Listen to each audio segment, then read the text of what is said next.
Black pen से signature कर दो। ठीक है, अपना जो भी तुम्हारा सिग्नेचर है ये ब्लैक पेन होता है, इसमें सिग्नेचर करो। तो डिजी लॉकर होता है ना, सबसे अच्छा है डिजी लॉकर से अपने आप को कनेक्ट कर लो।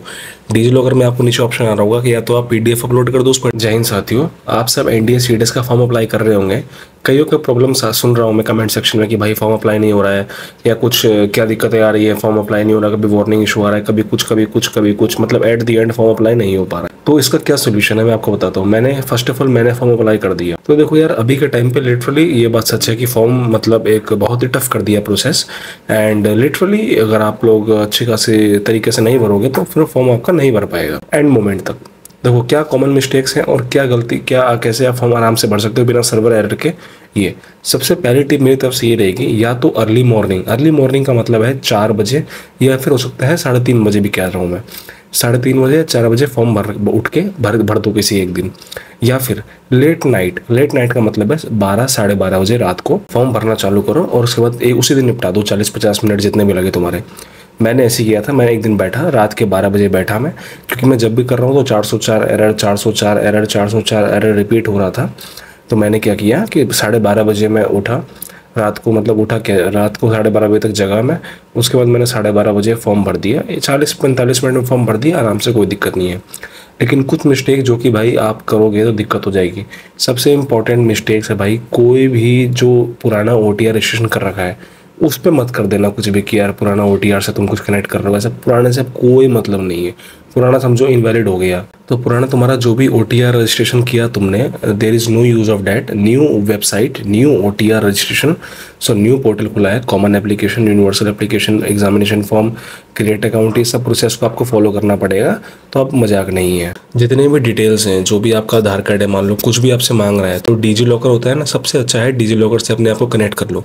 डिजी लॉकर में आपको नीचे ऑप्शन आ रहा होगा कि या तो आप पीडीएफ अपलोड कर दो उस पर्टिकुलर डॉक्यूमेंट की, या तो फिर आप उससे डिजी लॉकर से कनेक्ट कर दो। तो अगर तुम यार जाओगे ना उसे पीडीएफ में वो करने, पीडीएफ अपलोड करने, तो मैं सच कह रहा हूँ बहुत मिस्टेक दिखाया। कभी दिखाएगा कि विथ जो पिक्सल्स हैं वो कभी ज़्यादा दिखा देगा, कभी केबी में दिखा देगा, कभी फाइल का नेम दिखा देगा। तो बहुत चीज़ें ऐसी हैं जो कि आप नहीं कर सकते। तो सबसे बढ़िया है डिजी लॉकर से कनेक्ट करो, उससे तो बोर्ड की मार्कशीट अपने आप फैच कर लेगा वहाँ से। तो मैंने तो ऐसे किया था। दूसरी इंपॉर्टेंट मिस्टेक जो हो सकती है आपसे, कि भाई जो फोटो और सिग्नेचर अपलोड कर रहे हो, बहुत ही इंपॉर्टेंट। सिग्नेचर तो आपको पता ही है, एक वाइट पेज होना चाहिए, ठीक है, उसमें ब्लैक पेन से सिग्नेचर होना चाहिए। ठीक है, मैं आपको दिखा देता हूँ। वाइट पेज को लाइन वाला वाइट पेज नहीं भाई, ऐसा वाइट पेज, इसमें ब्लैक पेन से सिग्नेचर कर दो। ठीक है, अपना जो भी तुम्हारा सिग्नेचर है ये ब्लैक पेन होता है, इसमें सिग्नेचर करो, अपना फोटो डाल दो। जो हाइट और विड्थ पिक्सल्स हैं उसकी बता रखी है 350 से 550 पिक्सल्स, तो वो भी आप चेकआउट जरूर से करना। और भाई प्रॉपर जो फाइल का नाम है उसको भी तुम्हें सिग्नेचर करना पड़ेगा। तुम मानोगे, मैंने जो सिग्नेचर फॉर्म अपलोड किया था, जब मैं सिग्नेचर अपना अपलोड कर रहा था, तो मेरे भाई सिग्नेचर का मैंने एस कैपिटल लिख दिया था फाइल में। अब भाई जब मैं अपलोड कर रहा हूँ तो उसमें क्या आ रहा है कि your file name should be signature. तो मैंने कहा नाम तो सिग्नेचर ही है। फिर अगर ध्यान से देखा तो ओहो, एस स्मॉल होना चाहिए था और मैंने एस कैपिटल लिख दिया था, तो इसकी वजह से वो नहीं अपलोड हो रहा था। तो समझ रहे हो, इतनी माइनर मिस्टेक भी आपसे अगर हुई तो वो फॉर्म एक्सेप्ट नहीं करेगा।